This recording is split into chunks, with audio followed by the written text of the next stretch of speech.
Maneco 64 here, home of alternative economics and contrarian views. This is Wednesday, July 10th, 2019. Today I have the pleasure to speak with Jason Cousins. He's the CEO and founder of Glint Pay. Nice to have you here, Jason. Thank you for having me on your cast. So today, for my viewers everywhere around the world, I'm going to be asking Jason some questions about Glint. First of all, Jason, what is your background? Well, for somebody who's disrupted the financial services industry, I'm not actually from the financial services industry. I qualified as an architect at university when I was younger and moved very quickly into the emerging realm of virtual reality. The first time it was kind of cool back in the early 90s. And so I was visualizing the Sydney Olympic Stadium for the world to see. And when the Queen St. George's Chapel burned down, the engineers and architects asked me to visualize what this complex vaulted ceiling it looked like. That was the world I was in. And that developed and morphed into developing multimedia and then web and e-commerce solutions. So the two digital agencies that I had developed most of the developed e-commerce and internet marketing solutions for some of the big high street retailers here in the UK and across Europe. Great. How did you come up with the idea of Glint Pay? Well, yeah, I mean, there I was developing digital product for the kind of emerging digital ecosystem, and I suddenly, experienced the last financial crisis. And like I think a lot of people, it was the first time that really I became conscious that a bank is not a safe deposit of my money. In fact, it's fundamentally the opposite of that. You put your money into the bank, it ceases to be yours, they owe it back to you, and they put it at risk. It's supposed to be in return for an interest rate. But really, I think the financial crisis, when you're watching Lehman Brothers go down and you're watching Northern Rock in the northeast of England, where I'm from, it really brings it home for you. And so I was starting to think, okay, so if the bank isn't a safe deposit of my wealth and my money, then what is? At the same time, that then takes you on to thinking about money itself. Why does money depreciate in ways that are out of your control? Why does $1 or £1 that used to buy 3 or 4 chocolate bars only buy me one? And why is that chocolate bar half the size? And so, again, thinking about money, and there must be a better solution to money. Like I think a lot of people around the world have been thinking since the financial crisis. And I think this explains the rise of the cryptocurrencies and the interest that people have in alternatives in general. I was sat in Paris in a restaurant, in a family-style restaurant table, and next to me were 2 women, a mother and her daughter. And I was speaking to them, and this story unfolded, which I kept hearing again and again from different people, where the daughter had just given up buying the idea of buying a house, for instance. And the mother was saying, yes, I've just told her to forget about it.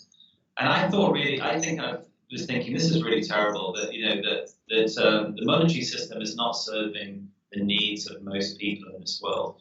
And then I learned that gold was the safest and most valuable store of value that the world's ever seen. Of course, some of your viewers will already know an ounce of gold still buys you what it did 2,000 years ago. An ounce would have bought you a Roman toga, and today it's worth over $1,300 or £1,000, so it'll still buy you a nice outfit. There is no other currency in the world that has stood the test of that time. And yet, the pound, the dollar have lost over 80% of their purchasing power in my lifetime. But it's a great store of value, but it's not a very good medium of exchange in this electronic world, payments world that we live in. And people would say to me, Jace, well, gold's great. I have 5, 10, or even 25% of my wealth in gold at any one time, depending on what's going on in the world, but it's not very good paying for things. I can't use it to buy a coffee. And that was like a red rag to a bull to me. I'd spent the last 15 years trying to do things new with digital technologies, new ways to sell, new efficient ways of creating efficiencies, and new ways of creating totally new ways of doing things. So that's where I set off. That was about 10 years ago. Set off on the journey to create a gold currency, a global gold currency that can be used for payments, everyday payments all around the world. Glint wants to give everybody, or help towards giving everybody an equal opportunity to prosper. I mean, we don't think necessarily, obviously, that everyone will, but that's up to individuals. But there should be a level playing field.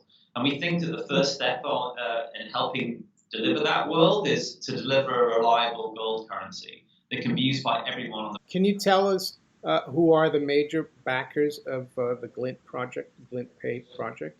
Yeah, sure. Well, we've been very fortunate to have a number of different investors back Glint right from the very beginning. We've been through a number of different funding rounds. And it's not just on our funding, it's our partners as well. So MasterCard, for instance, is the payments debit card system that we integrate with, and we work very closely with them.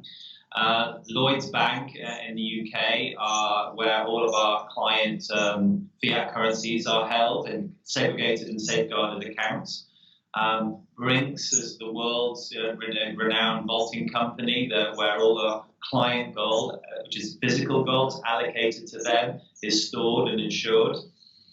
And Sutton Bank in the US is another bank where US client money is held. And our funders, we've had a lot of interest from all over the world. And for instance, in Japan, the Tokyo Commodities Exchange, they can see that we're going to grow the size of the gold market. This is something that isn't just going to take market share. We're going to make gold front of mind and usable by many more people that use gold currently, and they invested in Glint. And it's a great sign of confidence in our business, obviously doing a huge amount of due diligence, as these investors all do, as well as NEC, who are one of the world's biggest IT companies. And recently, of course, Sprott, who were one of the world's biggest asset managers focusing on gold. They invested in Glint as well.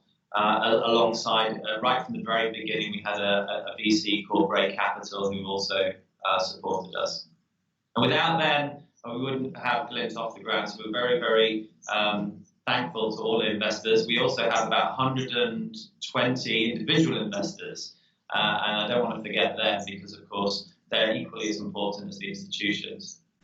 What about, you have your offices in London, of course, which I've been to. You've got offices now in the States as well. Can you tell us a little bit about how many people you're employing? Yeah, well, we've actually got an office in London and in Japan and in the US. And those offices are, scale up depending on the demand and the stage of the business in those regions. So in Japan, it's quite a small office. In the US, it's growing. It's getting ready for our launch, which we're really excited about. Which is coming up soon. When did the Glint Card and app come out in the UK and the rest of Europe? Yeah, so we've been supporting clients on the Glint platform since February last year. And we've had tens of thousands of people register for a Glint account and sign up. Most of them have been in the UK because that's where we're kind of known. We don't have huge marketing budgets, so a lot of it's word of mouth. Yeah. Although we do have a sprinkling of clients across Europe, but we're very excited about moving into these new regions, especially the US and later Japan. And then, we have big ambitions. We want to bring Glint to the whole world, so we want everybody to have that same opportunity. What are the costs of doing business with Glint, with using the card? Not only gold, but also I see that you're able to give the card holders access to other fiat currencies as well. So yeah, let me just go over a second about what the product does. So apart from you're able to buy and sell physical gold, you're able to exchange that with your home currency and spend it using the Glint MasterCard. And you can spend that in 150 currencies around the world, and you only get charged 0.5%. So you can be saving 4 or 5% on what your bank would be charging you when you're spending abroad, for instance. But yes, we're also enabled in Europe. You used to be able to hold in euros, pounds, and US dollars. In the US, when we're launching, it's just going to be gold and USD to start off with, but that will change later this year. In terms of the fees, we charge a very low 0.5% for the buying and selling of gold and other currencies. And we have penciled in a storage and insurance cost of 125% for the gold storage insurance, but at the moment that's free. It has been all of last year, so we won't be introducing that for a little while yet. I think the only other cost we have is a $1.50, £1.50 or €1.50 fee when you withdraw your currency or redeem your gold through an ATM. Is it possible to redeem the physical gold at the moment? Yeah, absolutely. If people want to receive their gold physically and have some of that in their home or whatever they want to do with it, then yes, we'll do that for them. They pay a slight premium for the physical metal bar that's in the denomination that they require for the fees to be able to send it to them. But yeah, we can organize that. Can you tell us where the gold is being stored right now for the UK clients? It's held in a vault in Switzerland, in Zurich, and the custodian is a company called Brinks. And if anybody knows anything about the gold industry, they'll know that Brinks is probably the most renowned vaulting company in the world. The vault where it's stored holds the gold of many different companies and banks, etc. But it's outside the banking system, so we're not storing the gold inside a banking custodian. Brinks are an independent company. Yeah, so I guess you would only be inside the banking system if you're holding some of the fiat currencies. So those are into your own separate account. Yeah, although those fiat currencies are segregated and safeguarded accounts, that they are held inside a tier one bank. We're also regulated by the UK's Financial Conduct Authority, so we've had to jump through all the hoops and develop all the processes to keep them happy, and we're audited on an annual basis. As is the gold, actually. The gold is audited by an independent metals auditor on a regular basis. And of course, we're audited as well by one of the big 5 consultants on an annual basis. That's a good point there that you've made, because a lot of people will ask. At least you're doing an audit, unlike the U.S. Treasury. This is the question that a lot of even though I'm in the UK, I have a lot of viewers from the U.S. The biggest viewership comes from there, and a lot of people there want to know a little bit more about the U.S. launch of Glint. Can you tell us a little more and some more details? Yeah, sure. Well, I don't want to kind of spoil it because we're super excited about the launch in the US. What I can tell you is that we're open. We've got our facilities there. We're able to support the US client base. We spent over a year integrating with Mastercard US, and that's all done. And we're actually doing a beta test program at the moment. So the cards are being issued, the accounts have been opened for a select group of people in the US, and those final tests are going on. I just say watch this space. We're going to be launching soon. We're super excited about giving everybody in the United States a gold currency, their own personal gold standard, so to speak. The gold's going to still be held in Switzerland, in Zurich, in the same vault. And we are exploring the concept of being able to give people a choice of whether they vault their gold, but that's something that's currently not in the product. All right. Okay.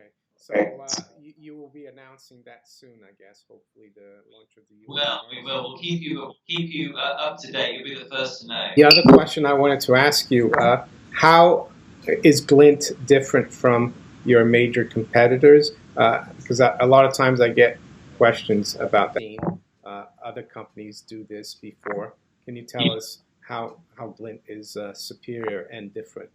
Yeah, sure. I mean, to our knowledge, nobody else in the world has managed to make gold to be used in electronic payments at the point of sale in real time. I mean, we've given it amazing utility so that you can just at the touch of a button or with your card be able to spend straight away like that. Unlike some companies which have attempted to do this in the past, what they've done is simply link a kind of prepaid cash card to a gold bullion account, which enables you to sell some of your physical gold.